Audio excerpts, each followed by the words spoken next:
Welcome back to another J. Harris Academy of Police Training Roll Call. I'm Joey Sperlazza, instructor.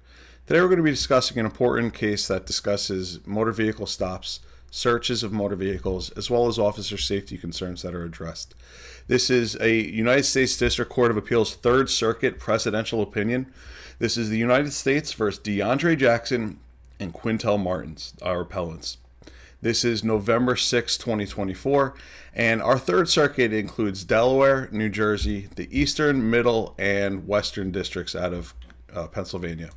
I like how this case opens up. The Circuit Judge Krause says, "We ask much of our law enforcement officials, whose daily responsibilities in maintaining order and public safety can expose them to great personal risk.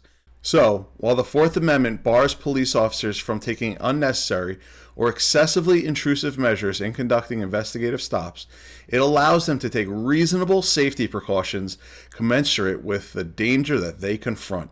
The appellants Jackson and Martins claim officers took excessive safety measures in conducting an investigative stop.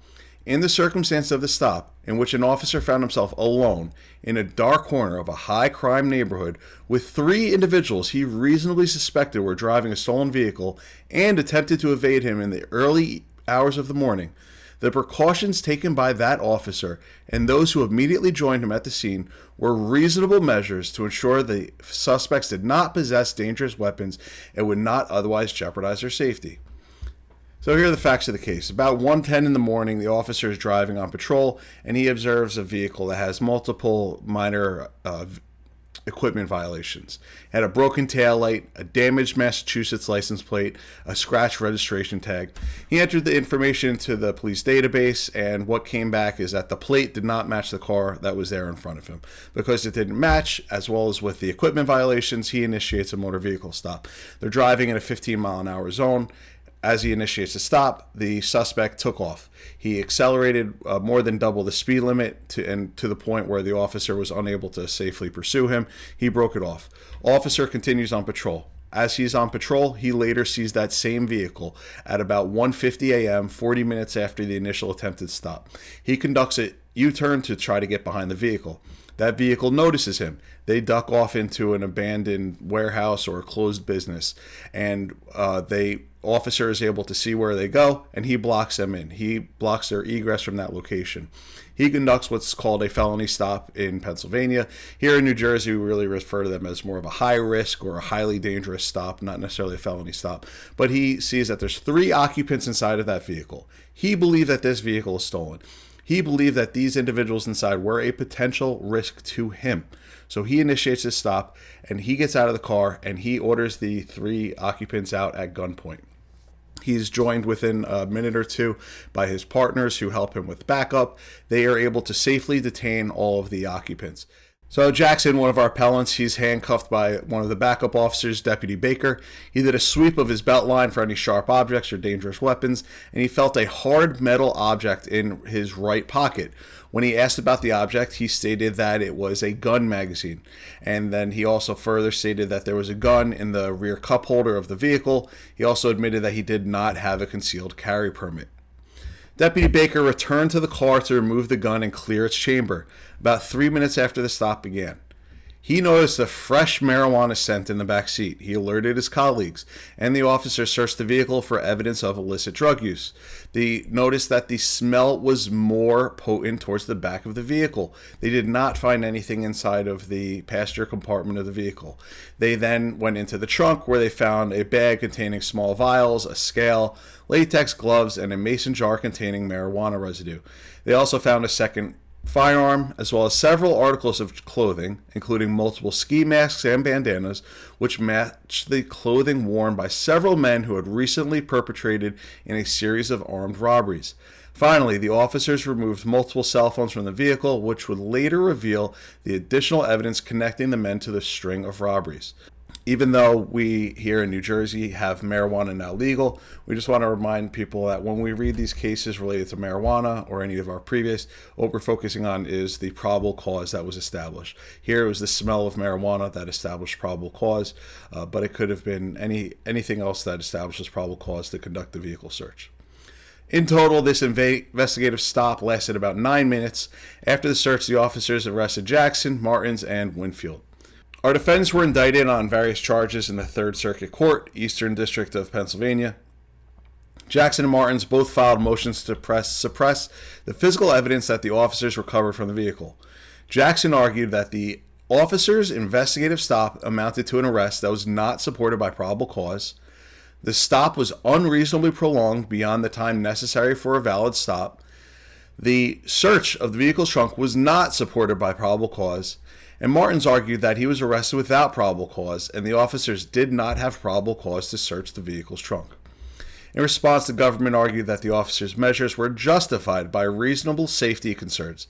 The officers did not unnecessarily prolong the stop, and even if the officers did not have probable cause to search the trunk of the car, the search was still permissible under the automobile exception and was a search incident to arrest. In a footnote, the government also argued that the inevitable discovery because the car would have been towed and subject to an inventory search. The district court held a suppression hearing and denied the motions to suppress.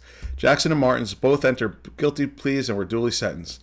Martin and Jackson appealed the denial of their motion to suppress. On appeal, Jackson and Martins concede that the officers had reasonable suspicion to initiate a Terry stop of the vehicle, but they argue that the officers executed the stop in an unreasonable manner by holding them at gunpoint, forcing them to kneel, handcuffing them, and frisking Jackson when the officers had no reason to believe that any of the suspects were armed and dangerous. So when you look at the court's decisioning and their ruling, Delaware v. Prowse says that all of these passengers were seized. So there's no doubt that there was a seizure that had occurred at this point.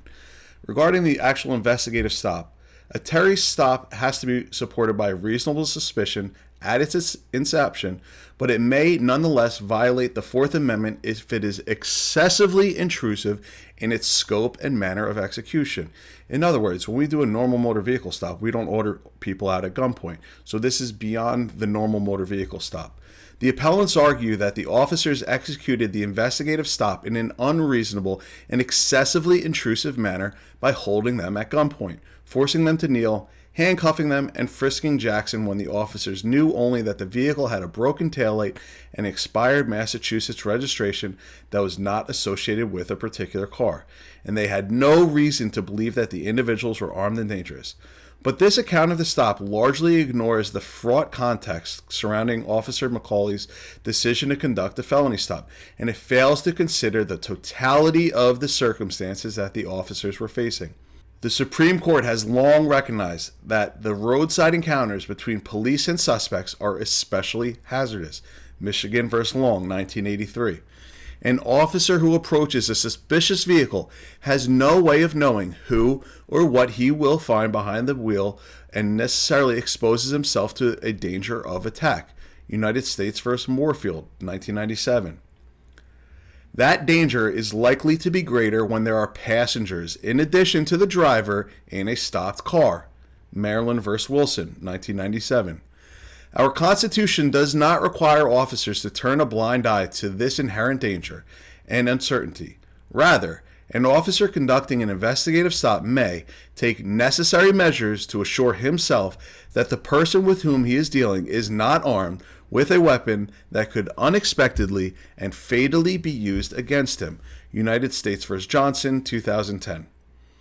Even relatively intrusive police measures like holding a suspect at gunpoint or handcuffing him are not automatically unreasonable. Courts must decide whether the use of guns and handcuffs were justified by the circumstances that authorized an investigative detention in the first place.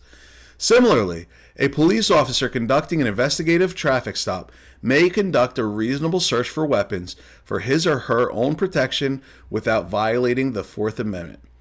Like the use of guns and handcuffs, a frisk is justified when an officer has reason to think he is dealing with an armed and dangerous individual.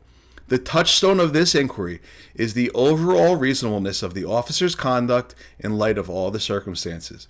The officer need not be absolutely certain that the individual is armed. The issue is whether a reasonably prudent man, in the circumstances, would be warranted in the belief that his safety or that of others was in danger. In reviewing an officer's decision, courts should not indulge in unrealistic second-guessing. United States v. Sharp, 1985. And they must consider the totality of the circumstances, including the police officer's knowledge, experience, and common sense judgments about human behavior. The investigative stop conducted by the Collindale police officers was supported by reasonable suspicion. Therefore, it did not violate the appellant's Fourth Amendment rights. Officer McCauley reasonably believed the car was evading him and offered substantial justification for his suspicion that defendants may be armed, necessitating precautions to ensure his safety. Officer McCauley's decision to conduct a felony stop was justified by a reasonable fear that the vehicle's occupants were armed and dangerous.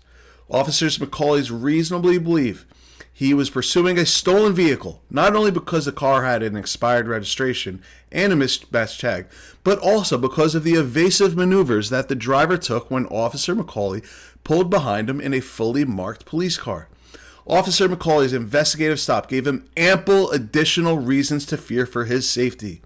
Officer McCauley encountered the suspects in the middle of the night in a dangerous, high-crime neighborhood. As soon as he attempted to pursue him, the suspects drove erratically and unpredictably in what Officer McCauley reasonably concluded were two separate attempts to evade him. The second time that he saw them, after Officer McCauley made a wide U-turn to pull behind them, the suspects immediately turned off the main road into an abandoned lot from which there was no other exit. It was 1:50 a.m., and Officer McCauley found himself outnumbered in a dark corner of a dangerous area. Based on his extensive experience patrolling the area, Officer McCauley was familiar with the neighborhood, the residences, and the type of criminal activity, and the district court reasonably credited his assessment about the dangerous circumstances he faced. The Fourth Amendment does not require police officers to wade recklessly into danger, nor does it demand that officers wait until they are certain a suspect is armed and dangerous before taking reasonable measures to protect themselves from potential harm. United States v. Kithart, 3rd Circuit, 2000. Any reasonable officer in Officer McCauley's position would have been apprehensive about approaching the vehicle alone. That professional judgment did not run afoul of the appellant's constitutional rights. An officer need not be absolutely certain that an individual is armed, so long as the officer's concern was objectively reasonable. The question is not whether the particular offender conducting the stop subjectively feared for his safety, but whether a reasonably prudent officer would be warranted in the belief that his safety or that of others was in danger. An officer's bravado cannot transform a lawful stop into an unlawful one, and a particularly courageous officer should not be penalized because he did not provide a very sensationalized version of the facts in order to shore up his justification for his conduct. U.S. v. Brown. For that reason, courts of appeals have upheld the lawfulness of protective frisks and searches even when the detaining officers did not subjectively fear they were in danger. Assessing the totality of the circumstances that he faced, Officer McCauley had a good reason to fear for his safety and permissibly took necessary measures to determine whether the suspects were in fact carrying a weapon and to neutralize the threat of physical harm. Next, appellants argue that Deputy Baker's frisks of Jackson violated the Fourth Amendment, even if the rest of the investigative stop did not, because by the time the pat-down occurred, the officers had no reasonable basis to suspect that Jackson was armed or dangerous. Where, for example, officers observe traffic infraction but have no reasonable basis to believe that the vehicle's occupants are armed or dangerous before they conduct the stop, officers must point to behavior consistent with the behavior of a person trying to conceal something. But where, as in this case, an officer reasonably fears that a suspect is armed and dangerous before initiating the stop, and the occupants have already taken steps consistent with the behavior of a person trying to conceal something by attempting to evade police, that fear is no less reasonable when the suspect steps outside the car than when he stays inside. Here, only 2 minutes had elapsed between the beginning of the stop and Deputy Baker's frisk. The officer's reasonable fear that the suspects were armed and dangerous did not dissipate in that time simply because the suspects had exited their vehicle. Nor was it Deputy Baker's protective frisks for weapons unlawful simply because Jackson had complied with the officer's instructions and was handcuffed at the time when the pat-down occurred. It is simply untrue that by handcuffing a suspect, police instantly and completely eliminate all risks that the suspects will flee or do them harm. The Collindale police officers acted reasonably in conducting the stop of the appellant's vehicle. The decision of district court denying appellant's motion to suppress is upheld. The appeal is denied. To Officer McCauley and Deputy Baker and the other officers that were there on scene that were unnamed in the case, thank you. We applaud the work that you do. It's very important work. It's very dangerous work. There are now 3 individuals that committed a string of armed robberies against innocent civilians that are off of the street. All of this evidence was admitted. We have dangerous people that are out there that are looking to seek harm to others. It's our job to keep them off the street. It's good work like this that I love to read and I love to teach. I hope that these articulable points will be helpful for all of our officers in making decisions on the street to make sure that we are both upholding constitutional rights as well as apprehending dangerous criminals.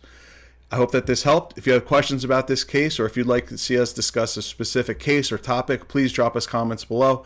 Like and subscribe for more. Until next time, I'm Joey Sperlazza. Stay safe.